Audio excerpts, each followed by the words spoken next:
నీ జీవితంలో ఇప్పుడు ఏం జరుగుతున్నాయో అవి ప్రస్తుతానికి నీకేం అర్థం కాకపోవచ్చు. You may not understand why you are going through what you are going through right now. ఇప్పుడు నువ్వు వేటి గుండా వెళ్తున్నావో అవి ఎందుకు నీకు జరుగుతున్నాయి నీకు అర్థం కాకపోయి ఉండొచ్చు. ఇంత ఇబ్బందికరమైన పరిస్థితుల్లో ఎందుకు పెట్టావయ్యా నన్ను? ఎంతకాలం నన్ను కష్టాల సంద్రంలో విడిచిపెట్టేస్తావు?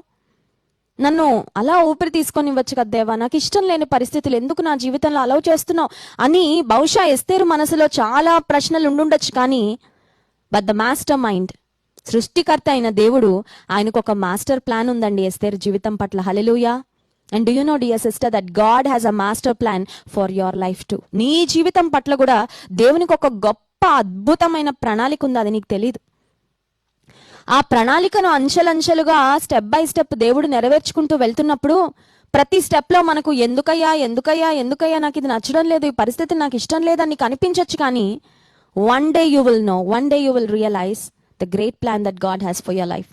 ఒకసారి ఈ ప్రయాణం అంతా దాటి వెళ్ళిపోయిన తర్వాత, ఈ స్థితిగతులన్నీ దాటి వెళ్ళిన తర్వాత నీకు ఒక రోజు అర్థమవుతుంది ఏమనంటే, ఓహో, దేవుడు ఈ ప్రాంతానికి, ఈ స్థితికి, ఈ పొజిషన్కి నన్ను నడిపించడానికా ఇటువంటి సందర్భాల గుండా, ఇటువంటి పరిస్థితుల గుండా నన్ను నడిపించాడని ఒకరోజు నీకు అర్థమవుతుంది. కానీ పరిస్థితులు జరుగుతున్నప్పుడు బహుశా నీకు అర్థం కాకపోవచ్చు. But please don't question God's decisions. దేవుడు నీ జీవితంలో ఏం చేస్తున్నాడో వాటిని ప్రశ్నించొద్దు, వాటిని రెసిస్ట్ చేయొద్దు. దేవుని ప్రణాళికలు నీ జీవితంలో జరగకుండా వాటిని ఆపడానికి దయచేసి ప్రయత్నం చేయొద్దు.